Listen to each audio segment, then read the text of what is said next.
Quand on a eu cette proposition de participer à la 25e nuit de la voix de la Fondation Orange, pour nous, c'est effectivement un très grand bonheur. Cela réveille des souvenirs très forts que nous avons vécus à la Nuit de la Voix par le passé, et en tant que musicien, mais aussi en tant qu'auditeur. Nous sommes des musiciens plutôt classiques, hein. On joue de la musique baroque, de la musique classique, de la musique romantique.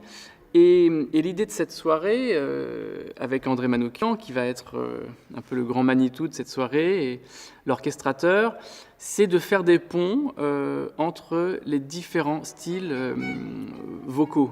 Et notre orchestre, donc le concert de la Loge, va être là pour soutenir et finalement réaliser un très beau tapis pour faire des ponts entre ces répertoires classiques et les répertoires, disons, plus qui vont vers le jazz, ou qui vont vers la pop, ou qui vont vers la musique du monde. Dans notre orchestre, il y a beaucoup de talents et beaucoup de musiciens qui ne font pas que du classique. Donc j'ai un musicien, par exemple, qui fait énormément de hard rock, un autre qui fait énormément de jazz, d'autres qui font beaucoup de musique contemporaine, et ils ne sont pas du tout cantonnés dans un style.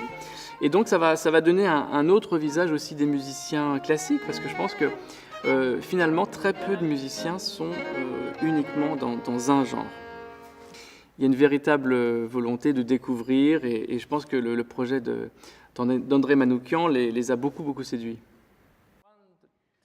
Et donc cette Nuit de la Voix, comme elle a été imaginée cette année, je pense va recéler beaucoup de surprises, et va remettre la voix et tout ce qui accompagne la voix au centre de cette nuit.